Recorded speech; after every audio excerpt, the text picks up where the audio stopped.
It's time for My Favorite Husband, starring Lucille Ball. Hello, everybody.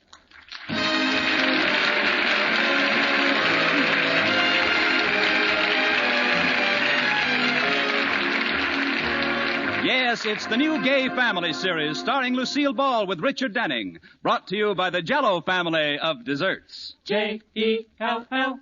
Oh, the big red letters stand for the Jell-O family. Oh, the big red letters stand for the Jell-O family. That's Jell-O. Yum, yum, yum. Jell-O puddings. Yum, yum, yum. Jell-O tapioca puddings. Yes, sirree. And now, transcribed, Lucille Ball with Richard Denning as Liz and George Cooper, two people who live together and like it.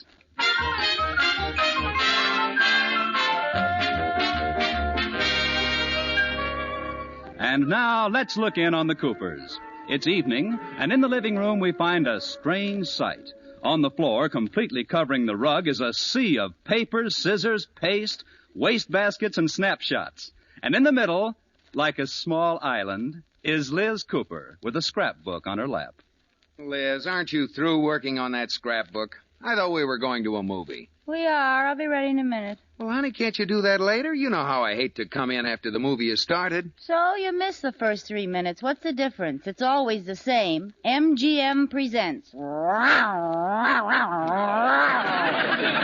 I didn't mean that part.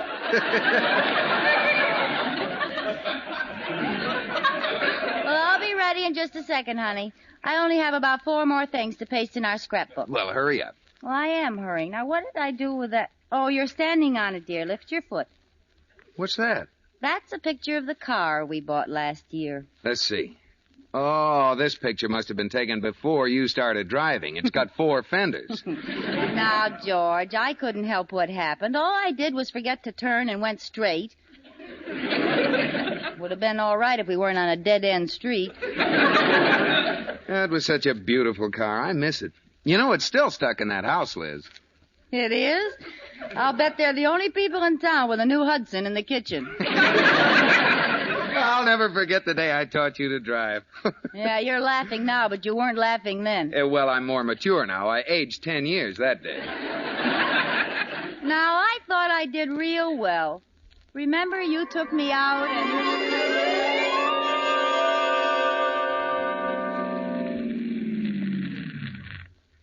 Okay, Liz. There isn't much traffic on this back road. I guess you can start driving now. All right, here I go. I push the starter button down like this. George, the starter button's broken. No, it isn't. Well, then why doesn't it start? Well, push it in long enough and you'll find out. But nothing's Ow! Why did it get hot? Because it's the cigarette lighter. What a dirty trick. Now, don't tell me. Is this it? Try it and see. Okay. Well, it must be broken. That was the radio. Yeah. Now, I don't want to suggest anything radical, but what do you think that little button that says starter is for? Oh, I guess I'm excited. Here we go. Hooray! It started. Congratulations. Why aren't we going? Well, you forgot a little thing called putting it in gear. Oh, that. No! Am I doing something wrong, George? Throw out the clutch. What's the matter with it? Nothing. Well, then why should I throw it out? Step on the clutch. Push it in. Well, why didn't you say so? My goodness, you get so excited. I'm not excited. Then what's that white stuff around your mouth? It's just a little foam. Now you have the clutch out and the motor on. Now shift into low. Now, wait a minute. Low is up here, isn't it? No. Oh, I know. Down here. Up here? There's only one place left. Oh, it's here. There. Now what do I do? Let the clutch out. Okay. Whoa! What happened? George, say something. Wait till I get my head out of the back seat. I think my neck is broken. This car doesn't work very well. Start it again. I'll brace myself. All right.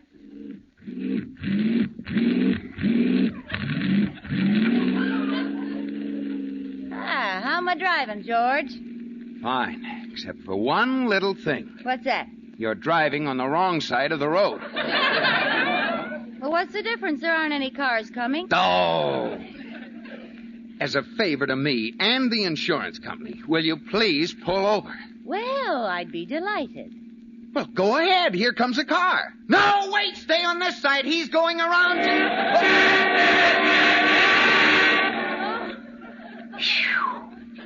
What a reckless driver. Now, he shouldn't have gone up on two wheels like that. Liz, let's come to a stop. Well, why should I stop? I'm doing fine. Now, just let me alone. Look, the motor vehicle department is on this corner, and I thought you wanted to get your license today. Oh, I do. Do you think I'm ready? Well, if we wait till you're ready, you'll be too old for a license. Now, come to a stop. All right. What do I do? Put your hand out. Signal for a stop. Okay. Now, shift into neutral. Okay. Oh, look out! Liz, you almost hit that tree. Why did you take both hands off the wheel? You told me to. I did not. You did, too. You told me to shift with my right hand and signal with my left, and I didn't have any hands left over to steer with. What do you think I am, an octopus? No. Now, look, honey. Now, just calm down and go in there and take your driver's test. Well, do you really think I'll pass it? Sure. You remember everything you did today, don't you? Yes. Well, do just the opposite. All right. Good luck, dear. Now, let's see. When you hear a siren, you pull over and let it go by. When you pass a streetcar on the right at 15 miles an hour, I wonder how fast you can pass it on the left. Yes? Oh, how do you do? I'd like to get a driver's license, please. All right. Name, please. Elizabeth Cooper. Address? 321 Bundy. Uh-huh. A race? Of course not. I don't even have a driver's license. I think this is going to be one of my bad days. How much do you weigh? Yes. 285. Very amusing. 118. How old are you? 21. You know, I haven't missed on that one in a long time. It's funny, there are no women drivers in the United States over 21. May I have my license now? Not yet. I have some more questions to ask you. Eyes? Yes, 2. They're blue. Thank you. And red. What? My hair is red. That's the next question, isn't it? Naturally. Well, just a henna rinse now and then.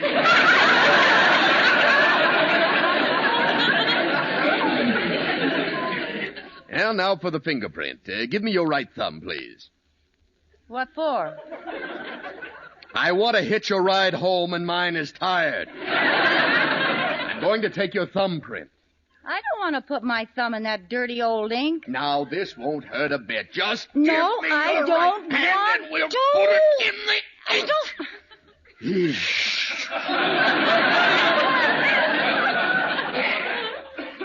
Well, did you get my fingerprint? Yes, right on the end of my nose. Congratulations. Now, may I have my license? No, let's test your eyes. Now, I'll hold this white card over your eye. Tell me what you see. A white card. No, what do you see out of the other eye? Nothing. Why not? It's closed.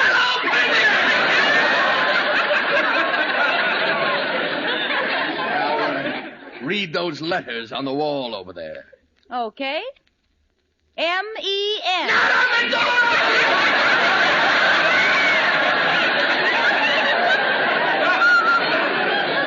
Never mind. Go ahead on to the driving part of the test. You're not going to pass that. What makes you so sure? I know the man who's going to give you the test. Who is it? Me! Oh, no.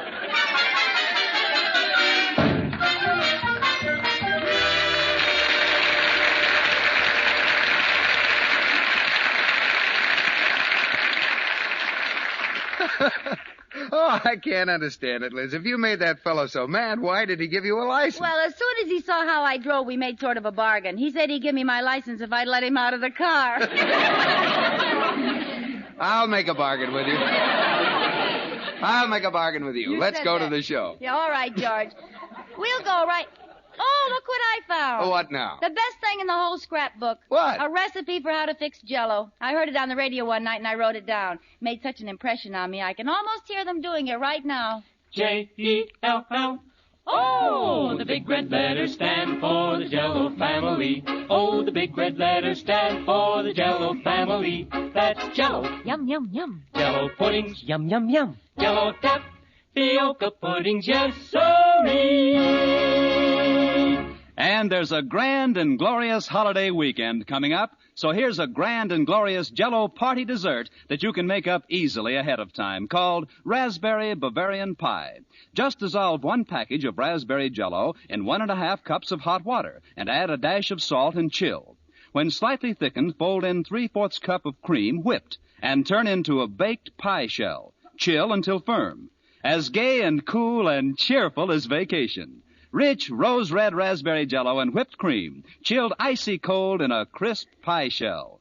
All 6 delicious Jell-O flavors are wonderfully refreshing and fruit-like. Strawberry, raspberry, cherry, orange, lemon, and lime. 'Cause all 6 are rich with luscious, locked-in goodness. Look for those big red letters on the box. They spell... Jell-O.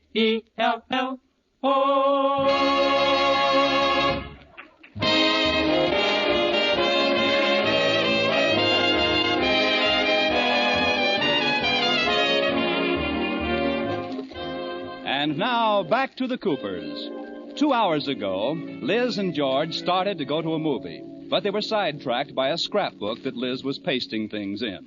Well, right now, George is getting up from the floor and saying for the 10th time... Honey, look at the time. If we're going to the movie, let's get started. All right, dear, I'm coming right...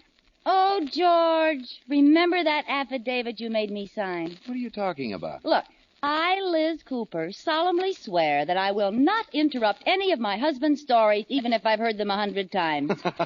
I remember that now. Brother, it certainly didn't last very long. You're still interrupting my stories. Only the ones I've heard more than 100 times. Very funny. George, remember the night you made me sign that? You were so mad at me. The Atterberries were over for dinner, and afterwards we went into the living room, and you started telling your cries. Oh, Katie, we've got to do something fast. Make some coffee, serve some food, anything. What's the matter, Mrs. Cooper? The Atterberries just made a terrible mistake. Oh, good heavens, what did they do? Well, George told one of his funny stories, and they laughed at it. Oh, dear. Now he'll go on and on telling stories all night. One person snickers, and George thinks his last name is Jessel. I'll put the coffee on right away. Yeah, and make some nice thick sandwiches. He won't be able to talk so much with his mouth full. I'll go back in and try to change the sun. And the fellow said, no, I don't want that kind of frosting on the top of the wedding cake. Take it back and fix it. Well, anyway, to make a long story short. It's too late, Cooper boy. Oh, anyway. Oh, George, don't tell that story. It's so old. Please, Liz. Well, the fellow came back. Besides, the Atterberries know that story. They do not. They do, too. Everybody does. Don't you? Well, I'm not sure. Oh, you know, the baker has just finished a 5-layer wedding cake, and he asked the customer where he wants it delivered, and the customer says, no place, I'll eat it here.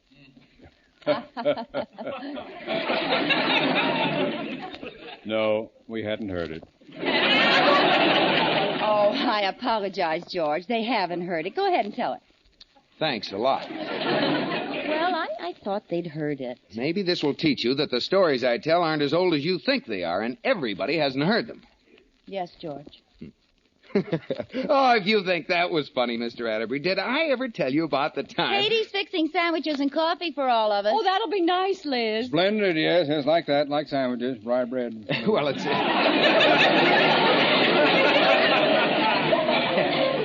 a very funny story, really. It all started on our honeymoon. Anyone read any good books lately? Have you, Iris? Elizabeth? Ooh, he's mad. Just what are you trying to do? Please, George, not that broken-down old story about our honeymoon. Now, I know they've heard that one. Mr. Atterbury, have I told you the story about what happened to Liz and me on our honeymoon? Not tonight. Oh. Well, Mrs. Atterbury, did I tell you the funny thing that happened to Liz and me on our honeymoon? Yes, you did. Oh. Well, Liz, did I was there. Oh, that's right. George, if you have to tell a story, why don't you tell about last 4th of July? Now, there's one you tell wonderfully. It's really a scream. Well, I don't have to tell a story, you know. I'll live without it. Well, all right, George. Maybe we should all play bridge. Bridge would be fine. Yes, I haven't played bridge for a long time. Play bridge, yes. Contract. I prefer it.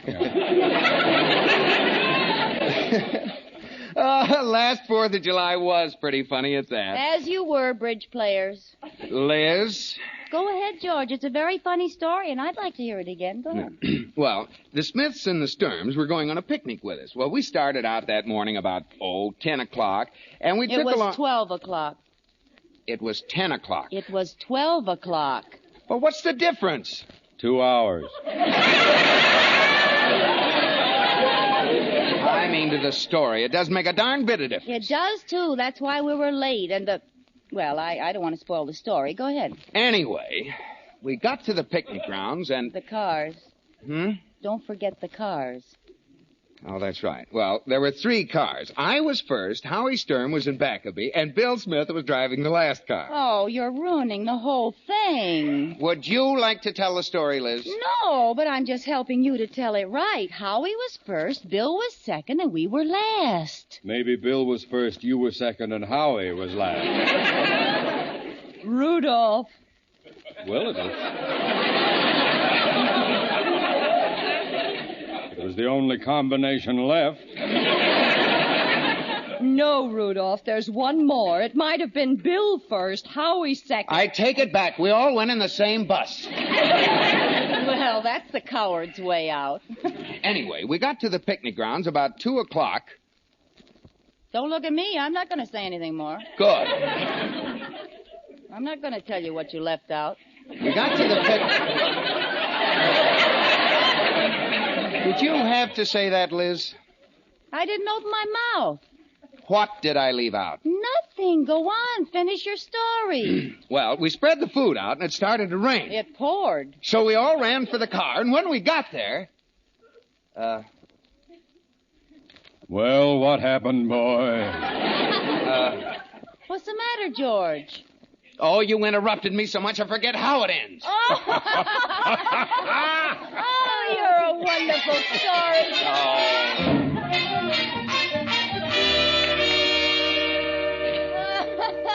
Oh, George, I'll never forget the look on your face. I felt so sorry for you. Well, look at my pathetic expression now, Liz. I want to go to a movie. All right, poor little baby. Well, oh, look at this, George. What is it? The Valentine you gave me this year. Oh, gee, I'd forgotten. Yeah, well, that's a man for you. I remember perfectly. We were sitting at the breakfast table when you gave it to me.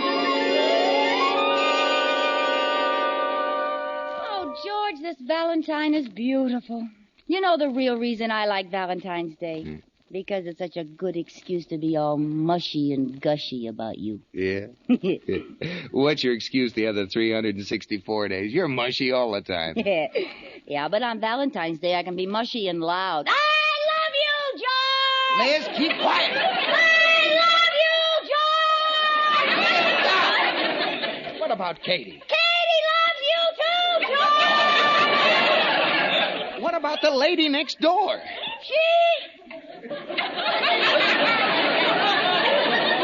What about the lady next door? She might hear you. Now simmer down. All right, I'll be quiet. I love you, George. Now that's better. Do you love me, George? Yes, I do. Well, I'm glad to hear that, George. Anybody want more coffee?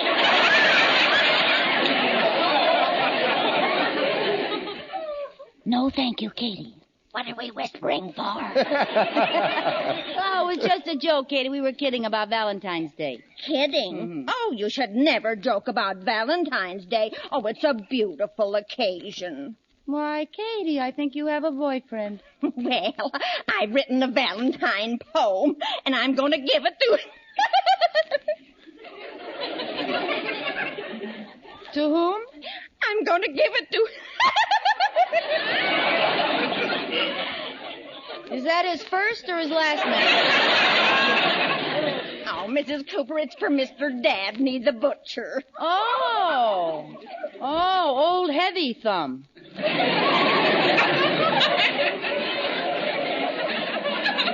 the butcher your boyfriend, Katie? Oh, not exactly, but I've always liked him. Well, you could do worse than Mr. Dabney. He's quite attractive and a good butcher. Some people may have better beef, but his liver's good. And no one has oxtail and pig's feet like his. What's it cost to see him? Never mind. Well, I do have a problem, though, Mrs. Cooper. I haven't got the nerve to give Mr. Dabney the Valentine I wrote to him, and he'll be here any minute with his delivery. So would you give it to him for me? Why, sure, Katie. Anything to help out romance. Yeah, well, I can't watch this. I'm going to the bank. Goodbye, dear. Goodbye, darling. Oh, here's the Valentine, Mrs. Cooper. Oh, I'm so nervous. What have you got on this, Katie? Well, I wanted it scented with an odor he'd like. But it's all soggy. What'd you do, soak it in perfume? No, bacon grease. Well, now that's romantic. Oh, that's Mr. Dabney. I know his buzz. Well. I'll hide in the dining room until he's gone. Okay. Hi. Oh, hello, Miss Cooper. Well, hello, Mr. Dabney. Come on in. Here's your meat order, Miss Cooper. Fresh from Dabney's, the home of happy ham hocks. Thank you, Mr. Dabney. It's a pleasure. Oh, Mr. Dabney, before you go, I have something for you. It's a personal matter. Yeah. Yes, I happen to know that one of your customers thinks you're rather nice. No. Yes.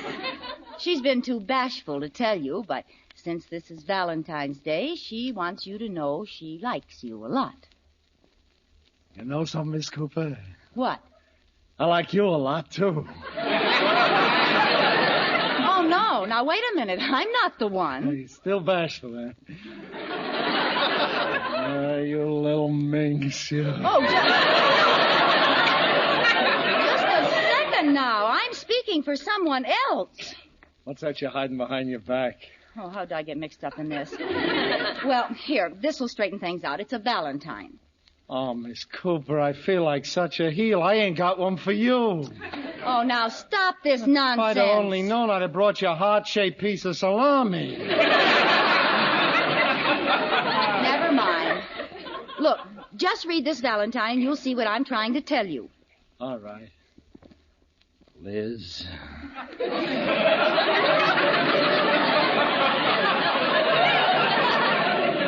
Oh, it looks beautiful. And how did you know my favorite aroma, Swift's Premium? Read the Valentine. All right. If you'll be mine, then I'll be thine. You set my heart a quiver. Say you'll be my Valentine and bring 2 pounds of liver. Well, that's a practical thought. Oh, Miss Cooper, this is touching. Did you write this all by your little self? For the last time, no. Look at the signature. Oh, it's signed. Your bashful redhead. Oh, no. Katie! Katie, where are you? Oh, don't try to pretend, Liz. Now,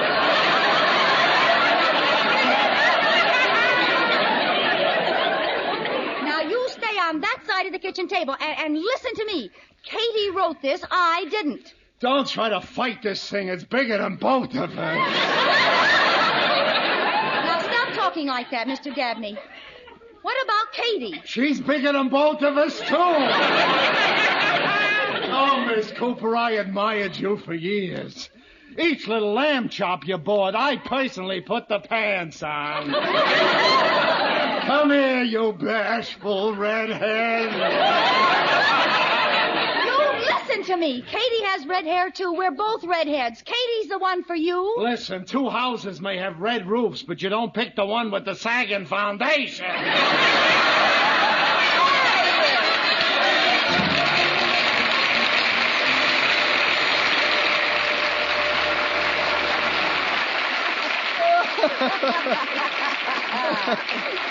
Oh, it was awful. I had to barricade the kitchen door. I'd forgotten all about that. Well, Mr. Dabney hasn't. We haven't had a tender steak since I jilted him. Hey, that scrapbook really brings back a lot of wonderful memories. What else do you have in there? No more talk about the scrapbook. We're going to the movie right now. What time is it? 2 o'clock. 2 o'clock? Oh, no. But it was fun reminiscing, wasn't it, George? We'll go to the movie tomorrow night, huh? Yeah. Kiss me. You talk me into it. Hold me tight, George. Okay. Tighter. Tighter. Tighter. Oh, but Liz! Go on, pretend I'm a sack of walnuts and crack my shells. Oh, you're crazy, but you're awful cute. Honey, you know something. What? You're my favorite husband.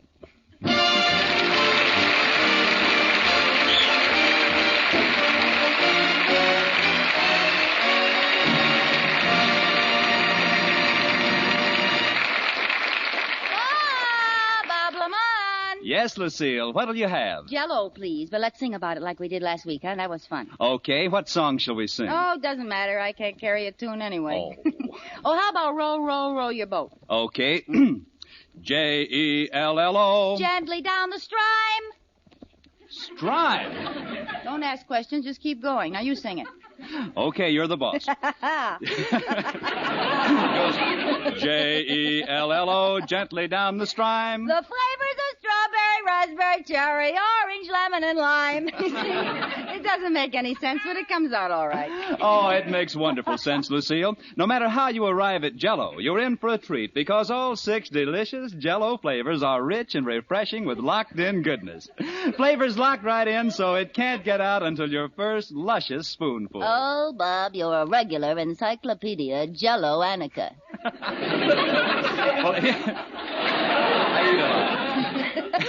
Here's another choice tidbit of information, Lucille. Jello tastes so cool and fruitful, rich, and tempting, it makes you think of the orchard or the berry patch. And these bright, shimmering colors are as gay as the 4th of July. Oh, I'm hungry. Come on, let's go get some Jello. Hey, wait a minute. We have to finish this song. Oh, yes. Okay. Jello, now you're on the ball. Jello is wonderful. Sponsors are marvelous. We'll see you next fall.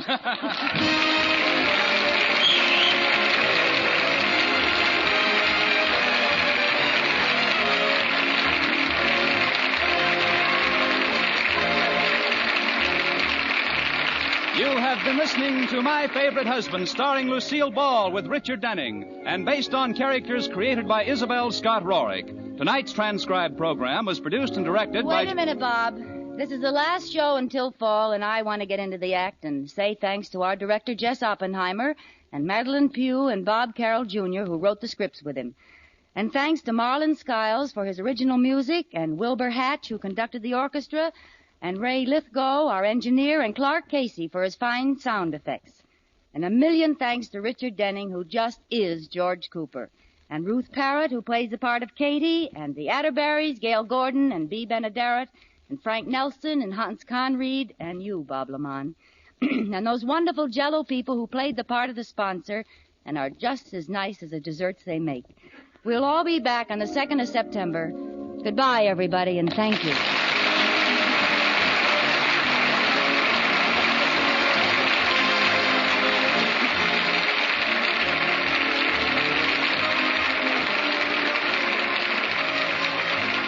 Be sure to see Lucille Ball and Bob Hope in that wonderful Paramount picture, Sorrowful Jones. It's playing at your favorite theater now. My Favorite Husband will be back at the same time starting September 2nd. See you then. Bob Lamont speaking.